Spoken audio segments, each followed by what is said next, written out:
Del Evangelio según San Marcos. En aquel tiempo Jesús y los discípulos volvieron a Jerusalén, y mientras paseaba por el templo se le acercaron los sumos sacerdotes, los escribas y los ancianos, y le decían: ¿Con qué autoridad haces esto? ¿Quién te ha dado semejante autoridad para hacer esto? Jesús les replicó: Os voy a hacer una pregunta, y si me contestáis, os diré con qué autoridad hago esto. ¿El bautismo de Juan era del cielo o de los hombres? Contestadme. Se pusieron a deliberar. Si decimos que es del cielo, dirá: ¿y por qué no le habéis creído? Pero ¿cómo vamos a decir que es de los hombres? Temían a la gente, porque todo el mundo estaba convencido de que Juan era un profeta. Y respondieron a Jesús: No sabemos. Jesús les replicó: Pues tampoco yo os digo con qué autoridad hago esto. Las estancias de Jesús en Jerusalén en muchas ocasiones están cargadas de enfrentamientos y polémicas con los dirigentes judíos.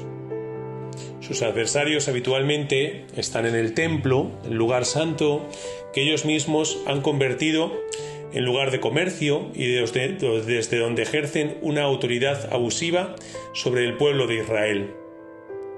Son los sumos sacerdotes, los escribas y los ancianos que constituyen el Sanedrín, que es la Asamblea Suprema de la nación judía.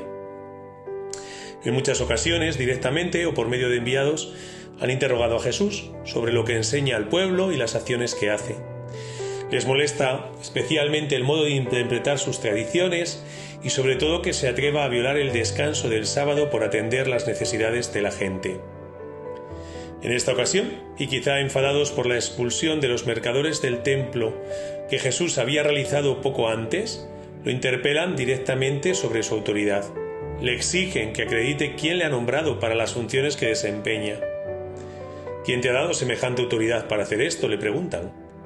Jesús les responde con otra pregunta, dejando al descubierto su mala intención y poniéndoles en un aprieto.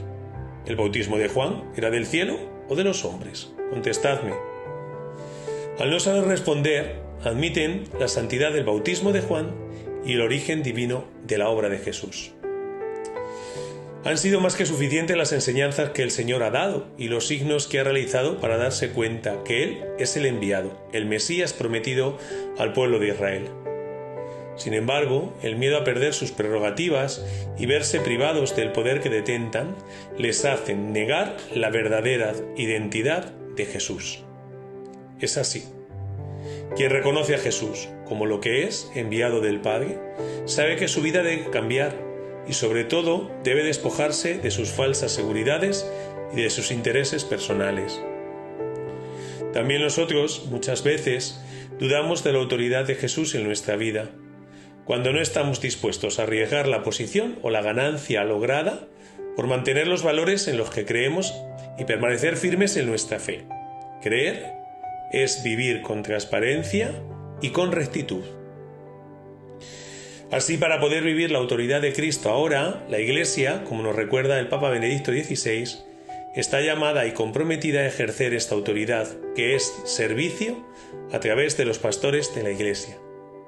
Jesús, el Pastor Supremo, ha querido que el Colegio Apostólico, los obispos, en comunión con el Papa y los sacerdotes, participen en esta misión suya de hacerse cargo del pueblo de Dios, de ser educadores en la fe, orientando, animando y sosteniendo a la comunidad cristiana, o como dice el concilio, procurando personalmente o por medio de otros, que cada uno de los fieles sea conducido en el Espíritu Santo a cultivar su propia vocación según el Evangelio, a la caridad sincera y diligente y a la libertad con que Cristo nos liberó.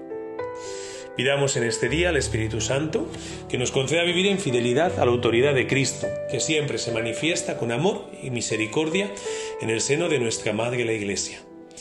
Que la Virgen María, modelo de obediencia a Dios, haga dóciles nuestros corazones.